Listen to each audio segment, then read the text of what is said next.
নমস্কার। আরও একটি নতুন ভিডিও আপনাদের স্বাগত জানাই। আমি শ্রী বিশ্বজিৎ।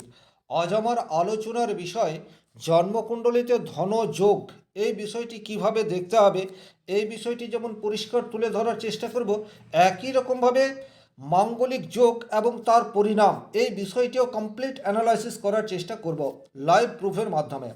আপনাদের সামনে যে হরোস্কোপটি রয়েছে, এই জন্মকুণ্ডলীটি আমি আগের দিনও অধ্যয়ন করেছিলাম। সেদিন বিপরীত রাজযোগ কিভাবে তৈরি হয় এই বিষয়টি ক্লিয়ারলি বর্ণনা করা আছে। আজকে ওই একই জাতকের জন্মকুণ্ডলী নিয়েছি, কারণ এই জন্মকুণ্ডলীতে একাধিক ধনযোগ সেটি যেমন তৈরি হয়ে রয়েছে, একই রকমভাবে প্রবল মাঙ্গলিক দোষ সেটিও তৈরি হয়ে রয়েছে। তাহলে এই জন্মকুণ্ডলীর ভিডিওটি যদি আপনারা মনোযোগ সহকারে দেখতে পারেন, কারণ ভিডিওটি দেখতে হয়তো আপনাদের খুব একটা ভালো লাগবে না, কিন্তু মনোসংযোগ ধরে রেখে দেখতে পারলে আপনারা নিজেরাই বুঝতে পারবেন আপনাদের জন্মকুণ্ডলীতে এই যোগ রয়েছে কি না, বা কিভাবে একটা জন্মকুণ্ডলী বিচার করা যায়।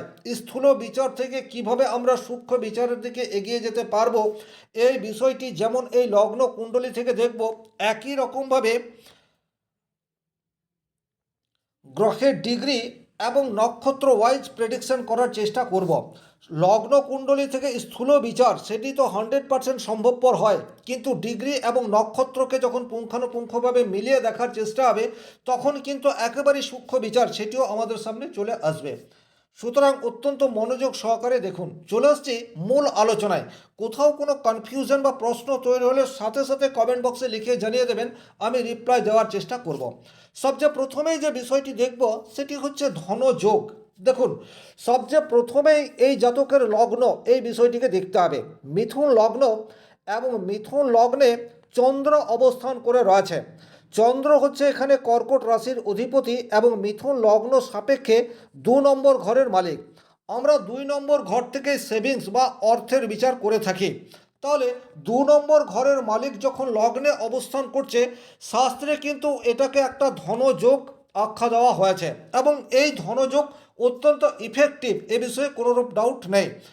আপনাদের ব্যক্তিগত জন্মকুণ্ডলীতেও যদি দ্বিতীয় ভাবের অধিপতি গ্রহ লগ্নে রয়েছে, আপনি চিন্তা করে নিন সব সময় অর্থ উপার্জনের প্রতি আপনার আগ্রহ সেটা থাকবে। আপনি সময়ের অপচয় করতে চাইবেন না। আপনি একটা কাজের সাথে যুক্ত রয়েছেন, কিন্তু কিভাবে আরও নতুন নতুন কাজের সাথে যুক্ত হওয়া যায় এবং একসাথে প্রচুর অর্থ উপার্জন করা যায়, এই বিষয়ে মনোনিবেশ সেটি কিন্তু আপনার বৃদ্ধি পাবে। সুতরাং দ্বিতীয়পতি গ্রহ যদি লগ্নে অবস্থান করে, তাকে কিন্তু একটি ধনযোগ বলা যেতে পারে। এখানে এর বাইরে আরও 2টি ধনযোগ তৈরি হয়ে রয়েছে। একটা তো প্রবল রাজযোগ সেটাও আছে। তাহলে দ্বিতীয় ধনযোগ কিভাবে তৈরি হয়েছে দেখুন। লগ্নপতি সরাসরি একাদশভাবে অবস্থান করে রয়েছে। মিথুন লগ্ন অধিপতি গ্রহ হচ্ছে বুধ, সে আপনারা দেখতে পাচ্ছেন লগ্ন সাপেক্ষে একাদশভাবে অবস্থান করে রয়েছে। একাদশ ভাব থেকে সার্বিক সাকসেস এই বিষয়টি দেখা হয়ে থাকে। তাহলে লগ্নপতির একাদশভাবে অবস্থান এটিকেও কিন্তু ধনযোগ হিসেবে শাস্ত্রে বর্ণনা করা রয়েছে। এবং আমি আমার ব্যক্তিগত অভিজ্ঞতায় যত কুণ্ডলী দেখেছি, অধিকাংশ কুণ্ডলীতে পেয়েছি লগ্নপতি একাদশ ভাবের সাথে সংযোগ তৈরি করলে আর্থিক দিক দিয়ে কিন্তু ভালো রকম ডেভেলপমেন্ট এটি নিয়ে আসে। সেটি চাকরি হোক, ব্যবসা হোক, সেটা অন্য বিষয়, কিন্তু আর্থিক ডেভেলপমেন্ট সেটি কিন্তু জাতকের উত্তরোত্তর বৃদ্ধি পায়। তাহলে এই জন্মকুণ্ডলীটিতে আমরা 2টি প্রবল ধনযোগ সেটি দেখতে পাচ্ছি। এর বাইরে রয়েছে একটি প্রবল রাজযোগ। যে রাজযোগটি এই জন্মকুণ্ডলীতে তৈরি হয়ে রয়েছে, এটি কিন্তু অত্যন্ত ইফেক্টিভ একটা রাজযোগ। রাজযোগের ফর্মুলা শাস্ত্রে বলছে, যদি কোণপতি গ্রহ কেন্দ্রে অবস্থান করে অথবা কেন্দ্রপতি গ্রহ কোণে অবস্থান করে, তাহলে কিন্তু রাজযোগ তৈরি হয়। তাহলে এটি আমরা কিভাবে দেখব? কোন পদে গ্রহ মানে হচ্ছে 1 নম্বর ঘর, 5 নম্বর ঘর অথবা 9 নম্বর ঘর। আর কেন্দ্র ঘর হচ্ছে 1 নম্বর ঘর, 4 নম্বর ঘর, 7 নম্বর ঘর এবং 10 নম্বর ঘর। তাহলে আপনারা পরিষ্কার দেখতে পাচ্ছেন মিথুন লগ্ন সাপেক্ষে তুলা রাশির ঘরটি হচ্ছে 5 নম্বর ঘর। 1 2 3 4 5, এই ঘরটি হচ্ছে 5 নম্বর ঘর। তাহলে তুলা রাশির অধিপতি গ্রহকে, তুলা রাশির অধিপতি গ্রহ হচ্ছে শুক্র। শুক্রকে আপনারা দেখতে পাচ্ছেন লগ্ন সাপেক্ষে দশমভাবে অবস্থান করে রয়েছে। 1 2 3 4 5 6 7 8 9 10, মীন রাশির ঘরে শুক্র অবস্থান করছে, তাহলে এখানে কিন্তু প্রবল রাজযোগ সেটি তৈরি হয়ে রয়েছে এবং এই রাজযোগ অত্যন্ত প্রভাবক। তার কারণ কি, মীন রাশির ঘরে শুক্র সে উচ্চস্থ হয়। তাহলে এখানে কিন্তু আমরা ডেফিনেটলি বলতে পারি এই জন্মকুণ্ডলিতে দুটি ধনযোগ সেটিও ইফেক্টিভভাবে তৈরি হয়ে রয়েছে এবং একটি অত্যন্ত পাওয়ারফুল রাজযোগ সেটিও অত্যন্ত ইফেক্টিভভাবে তৈরি হয়ে রয়েছে। তাহলে ধনযোগ এবং রাজযোগ জন্মকুণ্ডলিতে কিভাবে তৈরি হয় এই বিষয়টি আপনারা দেখলেন। এবারে যোগ তৈরি হলেই হবে না, এটি একটি স্থূল বিচার, কিন্তু সূক্ষ্ম বিচার হচ্ছে নক্ষত্র এবং ডিগ্রি। এই বিষয়টিকে খুব ভালোভাবে পর্যবেক্ষণ করতে হবে। যদি আমরা ডিগ্রিগতভাবে বিষয়টি বোঝার চেষ্টা করি, সেক্ষেত্রে লগ্ন রয়েছে 15 ডিগ্রি 15 মিনিটে। সুতরাং এখানে লগ্ন অনেক বেশি পাওয়ারফুল, এ বিষয়ে কিন্তু কোনোরূপ ডাউট নেই। লগ্নের ডিগ্রি হচ্ছে 15 ডিগ্রি 15 মিনিট। সুতরাং এটি তরতাজা যুবক, যে বয়সে মানুষ অধিক পরিশ্রম করতে পারে সেই এজ আপনারা মনে মনে চিন্তা করে নিন। একজ্যাক্টলি 15 ডিগ্রি লগ্ন মানেই হচ্ছে পাওয়ারফুল, এ বিষয়ে ডাউট নেই। দ্বিতীয়ত লগ্নপতির ডিগ্রি হচ্ছে 19 ডিগ্রি 28 মিনিট। এই জায়গাটা দেখলে আপনারা বুঝতে পারছেন। সুতরাং লগ্নপতি বুধ সেও অত্যন্ত শক্তিশালী, এটাও আমরা পরিষ্কার ডিগ্রিগত দিক দিয়ে দেখতে পাই। দ্বিতীয়ত এখানে ভরণী নক্ষত্রে লগ্নপতি বুধ মেষ রাশির ঘরে অর্থাৎ একাদশভাবে অবস্থান করে রয়েছে। ভরণী নক্ষত্র মানেই হচ্ছে শুক্রের নক্ষত্র। আর আপনারা দেখলেন এই জন্মকুণ্ডলিতে শুক্র মীন রাশির ঘরে অত্যন্ত উচ্চস্থ বা পাওয়ারফুল অবস্থাতে অবস্থান করে রয়েছে। তাহলে ধনযোগ যেটি তৈরি হয়ে রয়েছে, এই ধনযোগ অত্যন্ত পাওয়ারফুল এবং জাতক জীবনে প্রচুর অর্থ উপার্জন করবে এ বিষয়টিকে সুনিশ্চিত প্রদান করছে। যে রাজযোগটি তৈরি হয়ে রয়েছে অর্থাৎ এখানে শুক্র রাজযোগ তৈরি করেছে, আমরা শুক্রের অবস্থানটিকেও দেখব। শুক্রকে আপনারা দেখতে পাচ্ছেন মীন রাশির ঘরে 23 ডিগ্রি 44 মিনিটে রয়েছে এবং এটি রেবতী নক্ষত্রে আছে। রেবতী নক্ষত্রের অধিপতি গ্রহ হচ্ছে বুধ, অর্থাৎ লগ্নপতির নক্ষত্রে রাজযোগ সৃষ্টিকারী শুক্র সে অবস্থান করে রয়েছে।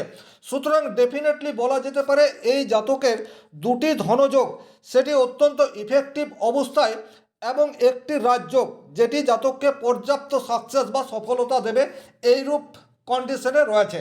এবারে আমরা দেখব এই জাতকের মাঙ্গলিক যোগ, আর এই মাঙ্গলিক যোগটি কীরূপ অবস্থায় রয়েছে সেটার জন্য আমরা আবার লগ্ন কুণ্ডলীকে দেখব। মাঙ্গলিক যোগ কিভাবে তৈরি হয় সেটি মঙ্গলের অবস্থান সাপেক্ষে বিচার করতে হয়। যদি লগ্নে অর্থাৎ প্রথম ঘর, চতুর্থ ঘর, সপ্তম ঘর, অষ্টম ঘর এবং দ্বাদশ ঘরে মঙ্গল অবস্থান করে, সেক্ষেত্রে কিন্তু মাঙ্গলিক যোগ রয়েছে, এটি শাস্ত্রে উল্লেখ আছে। কিন্তু প্রত্যেকটি মাঙ্গলিক যোগ থাকা মানেই যে বিবাহিত জীবনে প্রবলেম আসবে এইরূপ ভাবার কিন্তু কোনো কারণ নেই। কোন মাঙ্গলিক যোগটি আপনাকে রেজাল্ট দিচ্ছে এটি কিন্তু খুব ভালোভাবে বুঝতে হবে। তাহলে এখানে স্বাভাবিক অর্থে আমরা দেখতে পাচ্ছি দ্বাদশভাবে মঙ্গল অবস্থান করে রয়েছে। দ্বাদশভাবে মঙ্গল সেটি কিন্তু অত্যন্ত অশুভ, শাস্ত্রে কিন্তু সেটি বলা রয়েছে। এবং এই মঙ্গল সে হচ্ছে একাদশ ভাবের অধিপতি এবং ষষ্ঠ ভাবের অধিপতি। খুব ভালোভাবে বিষয়টিকে আপনাদেরকে বুঝতে হবে। এখানে ষষ্ঠ ভাবের অধিপতি গ্রহ দ্বাদশভাবে চলে গেছে, এটি বিপরীত রাজযোগ তৈরি করে রেখেছে। সুতরাং মঙ্গল এখানে মাঙ্গলিক দোষ সেই বিষয়টি যেমন তৈরি করে রেখেছে, একই রকমভাবে বিপরীত রাজযোগ এই বিষয়টিও তৈরি করে রেখেছে। এখন মাঙ্গলিক যোগ সাধারণত বিবাহিত জীবনে নেগেটিভ ইম্প্যাক্ট নিয়ে আসে, এই বিষয়টি শাস্ত্রে উল্লেখ আছে। বিবাহের বিচার সেটি সপ্তম ভাব থেকে করা হয়। আপনারা খুব ভালোভাবে দেখতে পাচ্ছেন মিথুন লগ্ন সাপেক্ষে সপ্তম ভাব হচ্ছে ধনুরাশির ঘর, আর ধনুরাশির অধিপতি গ্রহ সে হচ্ছে বৃহস্পতি। তাহলে এই জন্মকুণ্ডলিতে বৃহস্পতি সে কিন্তু নিজ ক্ষেত্রে অবস্থান করে আছে। আপনারা দেখতে পাচ্ছেন মকর রাশির ঘরে বৃহস্পতি নিচস্থ হয় অর্থাৎ উইক এটি ধরা হয়। তাহলে এখানে বৃহস্পতি নিজ ক্ষেত্রে অবস্থান করছে এবং জন্মকুণ্ডলিতে মঙ্গল সে দ্বাদশভাবে অবস্থান করে রয়েছে। সুতরাং এখানে মাঙ্গলিক দোষের নেগেটিভ ইম্প্যাক্ট এই জাতকের উপর পড়বে, এ বিষয়ে কিন্তু কোনোরূপ ডাউট নেই। এটি হচ্ছে স্থূল বিচার। এখন যদি আমরা সূক্ষ্ম বিচারে যাই তাহলে কিন্তু আমাদেরকে ডিগ্রি এই বিষয়টিকে দেখতে হবে। এখানে আরও একটি বিষয় আপনারা দেখে নিন, যদি প্রবলেম আসে সেক্ষেত্রে প্রবলেম কোন জায়গা থেকে আসবে এটিকেও কিন্তু আইডেন্টিফাই করতে হবে। পরিষ্কার আপনারা দেখতে পাচ্ছেন এখানে যে মঙ্গল দ্বাদশভাবে অবস্থান করে রয়েছে, সে কিন্তু শুক্রকে মাফ করবেন রবির সাথে সহাবস্থান করে রয়েছে। রবি কিন্তু তৃতীয় ভাবের অধিপতি। জ্যোতিষশাস্ত্রে তৃতীয় ভাবকেও কিন্তু বিবাহের জন্য শুভ এটি মনে করা হয় না। তাহলে তৃতীয় পতির সাথে মঙ্গলের অবস্থান মাঙ্গলিক দোষের নেগেটিভ ইম্প্যাক্ট এটাকে কিন্তু অনেকাংশে বৃদ্ধি করে দিচ্ছে। এবারে এই জাতকের যে প্রবলেমের জায়গা সেটি আপনাদেরকে বুঝতে হবে। এখানে হচ্ছে পঞ্চমভাবে কেতু উপস্থিতি রয়েছে। পঞ্চমভাবে কেতু মানেই হচ্ছে মনের মধ্যে জটিলতা, এই বিষয়টি 100% আসবে। সূক্ষ্ম ধারণা সেটি কিন্তু এই জাতকের মনের মধ্যে আসবে না। ভ্রান্ত ধারণা সেটি কিন্তু এই জাতকের মনের মধ্যে আসতে পারে। দ্বিতীয়ত, যেহেতু এখানে পঞ্চম ভাবের অধিপতি গ্রহ হচ্ছে শুক্র, সে অত্যন্ত পাওয়ারফুল অবস্থাতে রয়েছে। পঞ্চম ভাব থেকে রিলেশন এই বিষয়টির বিচার করা হয়।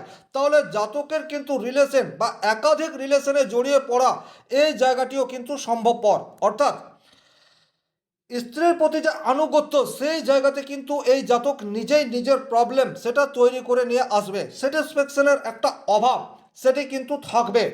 কারণ এখানে পঞ্চমভাবে কেতু মানেই হচ্ছে মানসিক সন্তুলনের ক্ষেত্রে কিছু প্রবলেম এই বিষয়টি আসবে। আর যেহেতু শুক্র অত্যন্ত পাওয়ারফুল, জাতকের জীবনে একাধিক প্রেম সেটি ডেফিনেটলি আসবে। এবারে আমরা সূক্ষ্ম বিচারে যাব। মিথুন লগ্ন মানেই হচ্ছে বুধ প্রভাবিত রাশি। আর বুধের মধ্যে রয়েছে ছেলে মানুষই বিহেভিয়ার, তার সাথে সাথে একাগ্রতার অভাব সেটিও কিন্তু দেখতে পাওয়া যায়। তাহলে এই জন্মকুণ্ডলিতে মঙ্গল সে কিন্তু অত্যন্ত পাওয়ারফুল, অর্থাৎ নিজের নক্ষত্রে রয়েছে। আর দ্বিতীয়ত, মঙ্গলের সাথে যে গ্রহটি রয়েছে রবি, সে রবি কিন্তু কৃত্তিকা নক্ষত্রে আছে। কৃত্তিকা নক্ষত্র মানেই হচ্ছে এখানে বিচ্ছেদ, এই বিষয়টিকে ইন্ডিকেট করে থাকে। সুতরাং এখানে মঙ্গল কৃত্তিকা নক্ষত্রে থাকা এবং সপ্তমপতি বৃহস্পতি সে দুর্বল হয়ে অষ্টমে অবস্থান করা, এটি কিন্তু বিবাহিত জীবনের জন্য মোটেই সুখকর নয়। দাম্পত্য জীবনে প্রবল অশান্তি এই বিষয়টিকে ইন্ডিকেট করছে। এবং এই যে সম্পর্ক, এই সম্পর্কটির বিচ্ছেদ হওয়া অর্থাৎ ডিভোর্স হওয়ার প্রবাবিলিটি সেটা অধিকতর, এটিও কিন্তু দেখতে পাওয়া যায়। এইরূপ পরিস্থিতিতে কী ধরনের গ্রহ প্রতিকার করা যেতে পারে? 100% দেবগুরু বৃহস্পতির প্রতিকার করার প্রয়োজনীয়তা রয়েছে। কারণ এখানে রবি এবং মঙ্গল এরা অত্যন্ত পাওয়ারফুল অবস্থাতে রয়েছে, কিন্তু বৃহস্পতি যে সপ্তম ঘরের অধিপতি সে অনেক বেশি উইক অবস্থাতে রয়েছে। সুতরাং এখানে সপ্তম ভাব এবং সপ্তম প্রতি বলবত্তা বৃদ্ধি করলে হয়তো ডিভোর্স হওয়া থেকে দূরে সরানো গেলেও যেতে পারে। এইভাবে কিন্তু আপনাদেরকে এক একটা জন্মকুণ্ডলীকে সঠিকভাবে বিশ্লেষণ করতে হবে। আপনারা আপনাদের নিজেদের জন্মকুণ্ডলীতে গ্রহগত অবস্থান এটাকে শুধুমাত্র দেখলেই হবে না, সেই গ্রহগত অবস্থান আপনাকে রেজাল্ট দিচ্ছে কি না এটিও বুঝতে হবে। ভিডিওটি যারা শেষ পর্যন্ত দেখলেন তাদেরকে অসংখ্য ধন্যবাদ। ব্যক্তিগতভাবে আপনারা নিজেদের জন্মকুণ্ডলী বিচার করতে চাইলে স্ক্রিনে দেওয়া নম্বরটি সংগ্রহ করে যোগাযোগ করতে পারেন। আজকের ভিডিও এখানেই শেষ করছি। ভালো থাকুন, সুস্থ থাকুন, ধন্যবাদ।